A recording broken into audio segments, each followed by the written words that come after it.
Hi, and welcome back to Season 6 of My Little Pony Friendship is Magic. Let's fucking get into this. Johnny gagged and I almost dropped my hot fudge sundae. Cherry, we both said at the same time? The Soch? Yeah, Dolly said. She came over to the vacant lot the night Two-Bit was jumped. Shepard and some of his outfit and us were hanging around there when she drives up in her little Stingray. That took a lot of nerve. Some of us was for jumping her then and there, her being the dead kid's girl and all, but Two-Bit stopped us. Man, next time I want abroad, I'll pick up my own kind. Yeah, Johnny said slowly, and I wondered if, like me, he was remembering another voice, also tough and just... I'm not going to say that. Next time you want abroad, pick up your own kind. He gave me the creeps. I'm sorry, I can't say that fucking word. Oh my god. Anyways, Dolly was going on. She said she felt that the whole mess was her fault, which it is, and that she'd keep us up with what was coming off with the Soches in the rumble, and would testify that the Soches were drunk and looking for a fight, and that you fought back in self-defense. He gave a grim laugh. That little gal sure does hate me. I offered to take her to the Dingo for a Coke, and she said, no thank you, and she told me where I could go in very polite terms. She was afraid of loving you, I thought. So Cherry Valance, the cheerleader, Bob's girl, the Soch, was trying to help us. No, it wasn't Cherry the Soch who was helping us. It was Cherry the Dreamer, who watched sunsets and couldn't stand fights. It was hard to believe that a Soch would help us, even a Soch that dug sunsets. Dolly didn't notice. He'd forgotten about it already. Man, this place is out of it. What do they do for kicks around here? Play checkers? Dolly surveyed the scene without interest. I had never been in the country before. Have you two? Johnny shook his head, but I said, Dad used to take us all hunting. I've been in the country before. How'd you know about the church? I got a cousin that lives around here somewheres. Tipped me off that it'd make a tough hideout in case of something. Hey, Pony Boy, I heard you was the best shot in the family. Yeah, I said. Derry always got the most ducks, though. Him and Dad. Soda and I goofed around too much. Scared most of our game away. I couldn't tell Dolly that I hated to shoot things. He'd think I was soft. That was a good idea. I mean, cutting your hair and bleaching it. They printed your descriptions in the paper, but you sure wouldn't fit 'em now. Johnny had been quietly finishing his 5th barbecue sandwich, but now he announced, we're going back and turning ourselves in. It was Dolly's turn to gag. Then he swore a while. Then he turned to Johnny and demanded, what? I said, we're going back and turn ourselves in, Johnny repeated in a quiet voice. I was surprised, but not shocked. I had thought about turning ourselves in lots of times, but apparently the whole idea was a jolt to Dallas. I got a good chance of being let off easy, Johnny said desperately, and I didn't know if it was Dolly he was trying to convince or himself. I ain't got no record with the fuzz, and it was self-defense. Pony Boy and Cherry can testify to that. And I don't aim to stay in that church all my life. That was quite a speech for Johnny. His big black eyes grew bigger than ever at the thought of going to the police station, for Johnny had a deathly fear of cops. But he went on. We won't tell us that you helped us, Dolly, and we'll give you back the gun and what's left of the money and say we hitchhiked back so you won't get in trouble. Okay?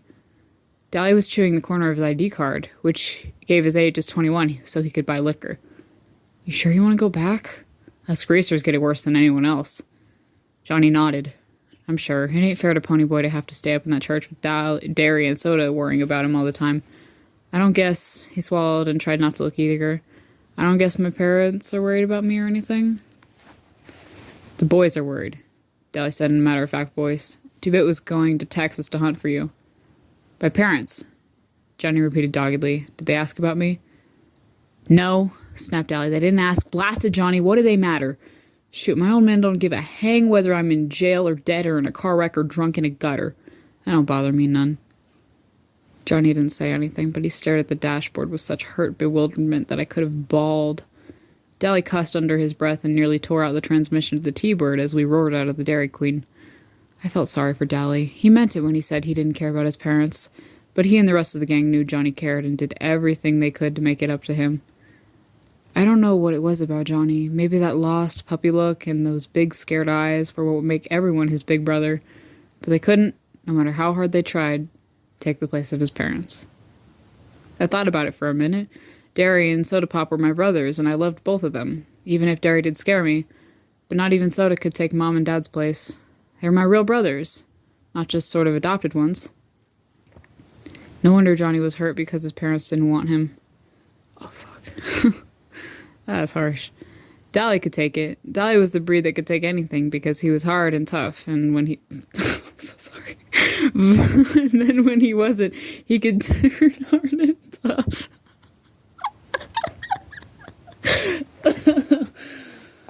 Oh god, Johnny was a good fighter and could play it cool, but he was sensitive, and that isn't a good way to be when you're a greaser.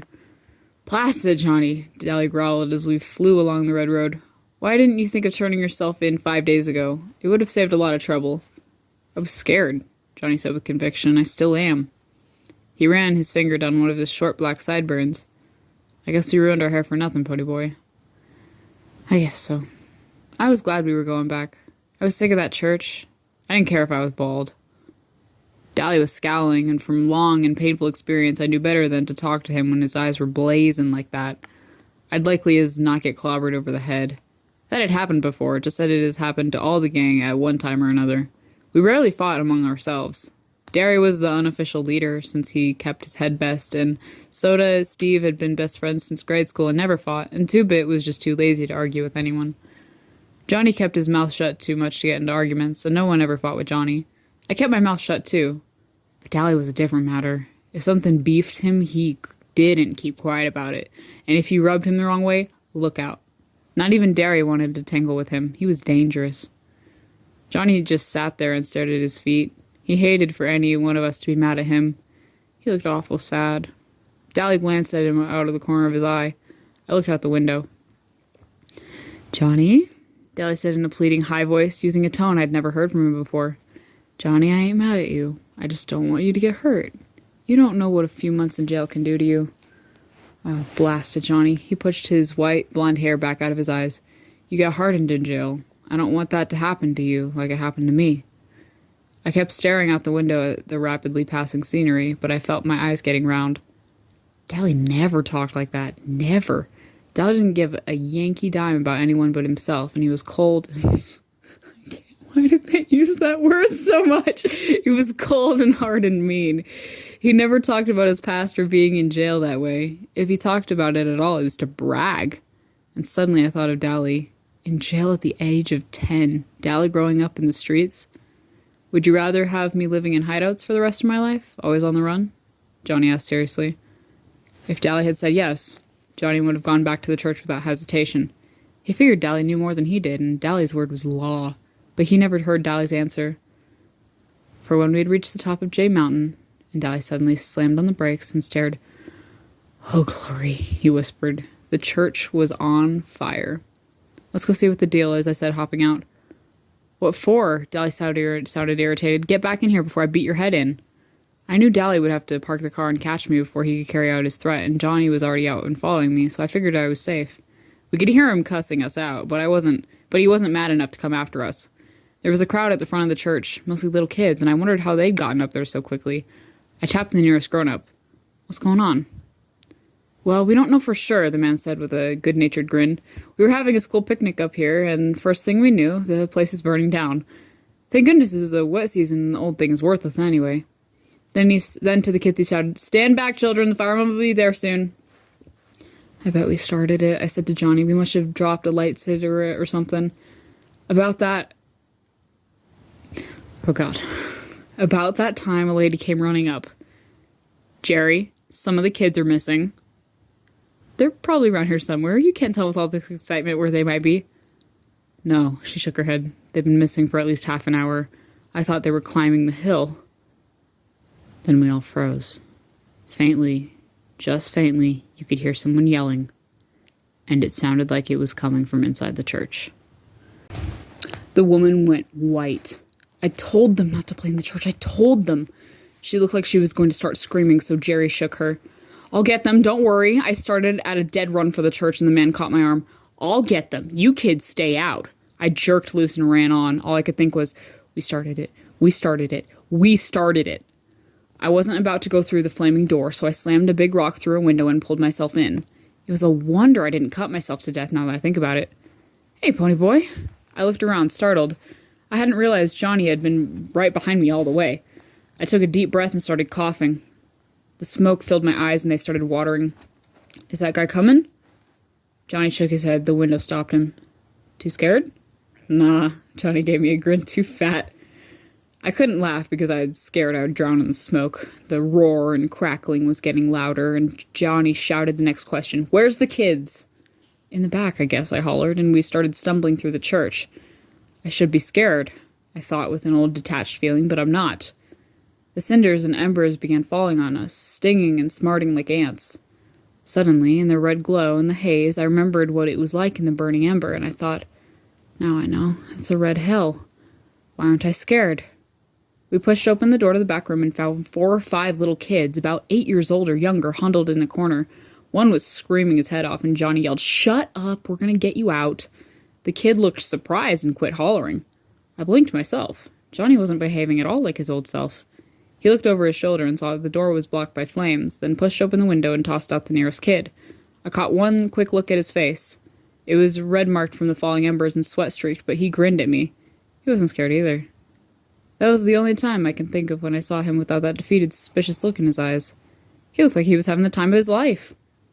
I picked up a kid, and he promptly bit me, but I leaned out the window and dropped him as gently as I could, being in a hurry like that. A crowd was there by that time. Dally was standing there, and when he saw me, he screamed, "For Pete's sake, get out of there. That roof's going to cave in at any minute. Forget those blasted kids." I didn't pay any attention, although pieces of old roof were crashing down too close for comfort. I snatched up another kid, hoping he didn't bite, and dropped him without waiting to see if he landed okay or not. I was coughing so hard I could hardly stand up and wished I had the time to take off Dally's jacket. It was hot. We dropped the last of the kids out of the church. We dropped the last of the kids out as the front of the church started to crumble. Johnny shoved me towards the window. "Get out!" I leaped out the window and heard timber crashing and the flames roaring right behind me. I staggered, almost falling, coughing and sobbing for breath. Then I heard Johnny scream, and as I turned to go back for him, Dally swore at me and clubbed me across the back as hard as he could, and I went down into peaceful darkness. When I came to, I was being bounced around, and I ached and smarted and wondered dimly where I was. I tried to think, but there was a high-pitched screaming going on, and I couldn't tell whether it was inside my head or out. Then I realized it was a siren. The fuzz, I thought dully, the cops have come for us. I tried to swallow a groan and wished wildly for soda. Someone with a cold, wet rag was gently sponging off my face, and in a voice said, "I think he's coming around." I opened my eyes. It was dark. "I'm moving," I thought. "Are they taking me to jail?" "Where?" I said hoarsely, not able to get anything else out of my mouth. My throat was sore. I blinked at the stranger sitting beside me. But he wasn't a stranger. I'd seen him before. "Take it easy, kid. You're in an ambulance." "Where's Johnny?" I cried, frightened at being in the car with strangers. "And Dallas?" "They're in the other ambulance right behind us. Just calm down. You're gonna be okay. You just passed out." "I didn't either," I said in the bored, tough voice we reserved for strangers and cops. "Dallas hit me. How come?" "Because your back was in flames, that's why." I was surprised. "Golly, it was? I didn't feel it. It don't hurt." "We put it out before you got burnt. That jacket saved you from a bad burning. Maybe saved your life. You just keeled over from smoke inhalation and a little shock. Of course, that slap on the back didn't help much." I remembered who he was then. Jerry somebody or other who was too heavy to get in the window. He must be a school teacher, I thought. "Are you taking us up to the police station?" I was still a little mixed up as to what was coming off. The police station? It was his turn to be surprised. What would we want to take you to the police station for? We're taking all 3 of you to the hospital." I let his first remark slide by. "Are Johnny and Dally all right?" "Which one's which?" "Johnny has black hair. Dally's the mean-looking one." He studied his wedding ring. Maybe he's thinking about his wife, I thought. I wish he'd say something. "I think the tow-headed kid is going to be all right. He burned one arm pretty badly, though, trying to drag the other kid out the window. Johnny, well, I don't know about him. A piece of timber caught him across the back. He might have a broken back, and he was burned pretty severely. He passed out before he got out the window. They're giving him plasma now. He must have seen the look on my face because he hurriedly changed the subject. I swear, you 3 are the bravest kids I've seen in a long time. First you and the black-haired kid climbing in the window, and then the tough-looking kid going back in to save him. Mrs. O'Brien and I think you were sent straight from heaven. Or are you just professional heroes or something?" "Sent from heaven?" Had he gotten a good look at Dallas? "No, we're greasers," I said. I was too worried and scared to appreciate the fact that he was trying to be funny. "You're what?" "Greasers. You know, like hoods, JDs." Johnny is wanted for murder, and Dallas has a record with the fuzz a mile long. Are you kidding me? Jerry stared at me as if he thought I was still in shock or something. I'm not. Take me to town and you'll find out pretty quick. We're taking you to a hospital there anyway. The address card in your Bilford said that's where you lived. Your name's really Ponyboy? Yeah, even on my birth certificate. And don't bug me about it. I felt weak. Are the little kids okay? Just fine. A little frightened, maybe. There were some short explosions right after you got out. It sounded exactly like gunfire. Gunfire. There went our gun. And gone with the wind. Were we sent from heaven? I started to laugh weakly. I guess that guy knew how close to hysterics I really was, for he talked to me in a low, soothing voice all the way to the hospital. I was sitting in the waiting room, waiting to hear how Dally and Johnny were. I had been checked over, and except for a few burns and a big bruise across my back, I was all right. I'd watched them bring Dally and Johnny in on stretchers. Dally's eyes were closed, but when I spoke, he had tried to grin and had told me that if I ever did a stupid thing like that again, he'd beat the tar out of me.